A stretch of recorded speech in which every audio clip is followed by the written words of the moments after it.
In this module, we will cover CISSP Objective 1.9, Understand and Apply Risk Management Concepts. This is a rather long module, so buckle up.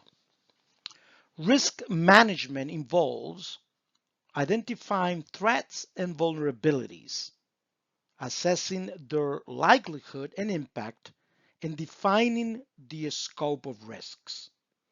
Organizations respond through mitigation, avoidance, transfer, for example, with cybersecurity insurance, or acceptance, applying preventive, detective, and corrective controls. Control assessments verify effectiveness and compliance, while continuous monitoring tracks performance, detects issues early, and supports rapid response. Reporting communicates risk status internally, externally, and to regulators with clear, actionable insights. Continuous improvement, guided by maturity models and lessons learned, ensures adaptation to evolving threats. And finally, frameworks like ISO, NIST, COBIT, SABSA, and PCI provide a structured, repeatable approaches for consistent, compliant, and effective risk management practices. We will dive deep into any of, or rather all of these topics in the following videos. Threat and vulnerability identification. Threat and vulnerability identification involves systematically recognizing and evaluating potential risks to an organization. It begins with identifying possible threat sources, which may be internal, external, natural, human, or environmental. Threats are often classified as intentional, such as cyber attacks, or unintentional, such as human error. The process includes detecting vulnerabilities in systems, applications, networks, processes, and people using tools like vulnerability scanners, penetration testing, and security audits. Threat intelligence feeds are incorporated to maintain up-to-date awareness, and vulnerabilities are mapped to potential threats to assess exploitability. Both technical and non-technical vulnerabilities, including misconfigurations and outdated software, are considered. Findings are documented for risk analysis and prioritization, and the process is reviewed regularly as part of continuous monitoring to ensure ongoing accuracy and relevance. Risk analysis, assessment, and scope. Risk analysis, assessment, and scope begin by evaluating the likelihood and impact of threats exploiting identified vulnerabilities. This evaluation can be conducted using qualitative, quantitative, or hybrid analysis methods, depending on the organization's needs and available data. Once risks are measured, they are prioritized based on their security to ensure resources are focused on the most critical areas. Defining the scope is essential, ensuring that all relevant assets, systems, processes, and environments, whether technical, physical, or human, are included in the assessment. The process must align with business objectives and compliance requirements to ensure relevance and effectiveness. Based on the results, appropriate risk responses are determined, such as mitigation, transfer, acceptance, or avoidance. Findings should be documented to support decision-making and accountability, updated regularly to reflect evolving threats and environmental changes, and integrated into the organization's broader risk management strategy. Risk response and treatment. Risk response and treatment involve selecting and implementing strategies to address identified risks in alignment with the organization's objectives and risk tolerance. Common approaches include mitigation, where controls are applied to reduce the likelihood or impact of a risk; avoidance, which involves eliminating the activity or asset that causes the risk; transfer, where the risk is shifted to a third party through means such as cybersecurity insurance or outsourcing; and acceptance, where the risk is acknowledged but no action is taken because it falls within acceptable limits. The chosen response should be based on a thorough cost-benefit analysis and must meet regulatory and compliance requirements. Once selected, treatments should be integrated into the organization risk management plan with clear ownership and accountability assigned. Finally, the effectiveness of these measures must be monitored continuously, and adjustments should be made as threats, vulnerabilities, and business conditions evolve. Applicable types of controls. Applicable types of controls are security measures designed to prevent, detect, or correct incidents and reduce risk. Preventive controls aim to stop incidents before they occur, such as firewalls, access controls, or security awareness training. Detective controls identify and alert on incidents after they happen, using tools like intrusion detection systems, IDS, log monitoring, or security audits. Corrective controls focus on restoring systems and processes after an incident, including data backups, system patching, and incident response procedures. These controls can be physical, such as locks, guards, or surveillance; technical, like encryption or multi-factor authentication; or administrative, such as policies, procedures, and training programs. They may be manual, automated, or a combination of both. The selection of controls should be guided by risk assessments, business requirements, and compliance obligations. Finally, to remain effective, controls must be regularly reviewed, tested, and updated to address evolving threats and operational changes.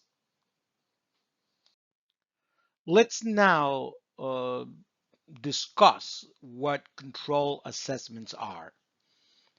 Control assessments involve evaluating the effectiveness of implemented security and privacy controls to ensure they meet their intended objectives and risk mitigation goals.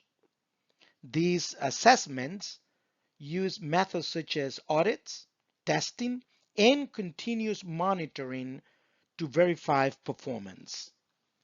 Both technical controls like encryption and access restrictions and administrative controls such as policies and training are reviewed for compliance with regulatory, industry, and organizational standards.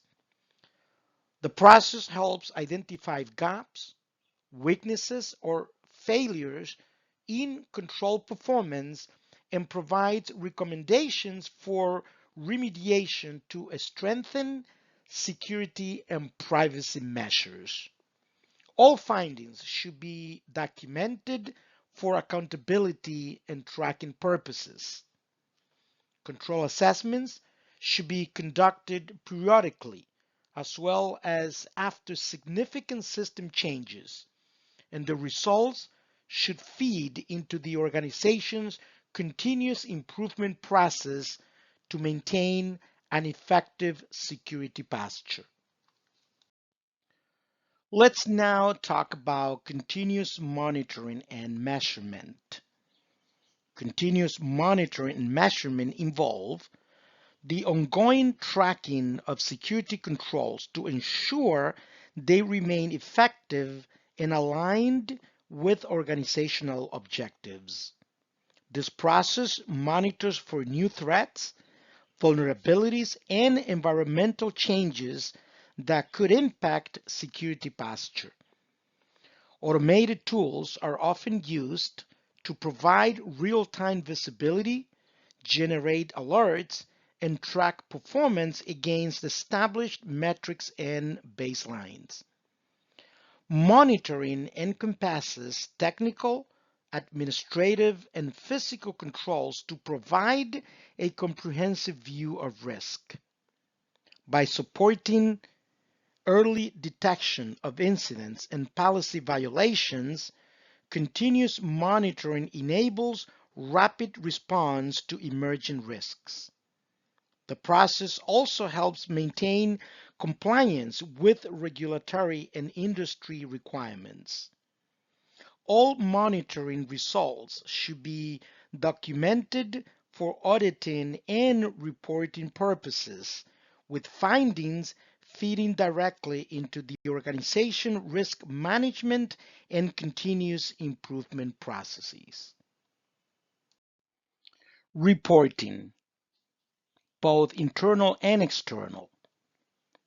Reporting in risk management involves communicating the organization's risk, security, and compliance status to relevant stakeholders. Internal reports are directed to management, security teams, and other internal audiences, while external reports are prepared for regulators, customers, and partners. Effective reports must be accurate, clear, and actionable, providing metrics, trends, and incident summaries that align with the needs and requirements of the audience. Reporting should meet all regulatory and contractual obligations using standardized formats for consistency and ease of comparison. Sensitive information must be protected throughout the creation and distribution process. Finally, reports are typically delivered on a regular schedule, such as monthly, quarterly, or annually, and their insights play a crucial role in informed decision-making and driving continuous improvement efforts. Continuous improvement. Continuous improvement in risk management focuses on the ongoing enhancement of processes, policies, and controls to strengthen an organization's security posture over time. Risk maturity models are often used to assess current capabilities, benchmark performance, and identify opportunities for growth. Lessons learned from incidents, audits, and assessments are integrated into the program to address weaknesses and prevent reoccurrence. Improvements should align with business objectives while adapting to evolving threats, regulatory changes, and industry best practices. This includes regularly updating policies, procedures, and controls, fostering a culture of security awareness, and encouraging accountability at all levels. Progress is measured using key performance indicators or KPIs and informed by feedback from stakeholders and security teams. All changes and enhancements should be documented and clearly communicated across the organization to ensure consistent adoption and long-term effectiveness. What are risk frameworks? Risk frameworks provide structured methodologies for identifying, assessing, and treating risks while ensuring consistency, compliance, and alignment with industry best practices. The ISO 27005 standard, for example, offers guidelines for information security risk management applicable to various organizations. The NIST Risk Framework, RMF, provides a structured process for managing security and privacy risks widely used in federal and critical infrastructure environments. COBIT focuses on governance and management of enterprise IT, aligning technology goals with business objectives. SABSA is a risk-driven enterprise security architecture framework that ensures security solutions are designed based on business requirements. The PCI DSS standard establishes strict security requirements for protecting payment card data. These frameworks enable measurable, repeatable risk management processes, support regulatory compliance, and improve communication between technical and business stakeholders. Finally, they can also be combined or tailored to meet the specific needs and maturity level of any organization. All right. So this is the end of Objective 1.9. So in summary, risk management concepts begin with threat and vulnerability identification, recognizing internal and external threats and detecting weaknesses through tools such as scans, penetration testing, and threat intelligence. Risk analysis and a scope follow, assessing the likelihood and impact of risks, prioritizing them, and defining a scope across all relevant assets and processes. Organizations then apply risk responses such as mitigation, avoidance, transfer, for example, cybersecurity insurance, or acceptance, based on cost-benefit analysis and compliance requirements. Applicable controls such as preventive, detective, and corrective may be physical, technical, or administrative, and implemented manually or automatically. Control assessments use audits and testing to verify effectiveness, identify gaps, and recommend improvements.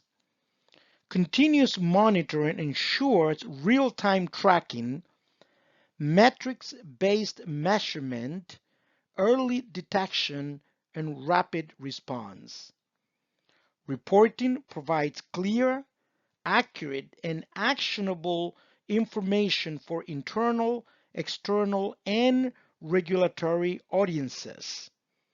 Continuous improvement uses maturity models, lessons learned, and updated controls to adapt to evolving threats. And finally, risk frameworks like ISO 27005, the NIST RMF, COBIT, SABSA, and PCI DSS provide structured, consistent approaches for effective risk management.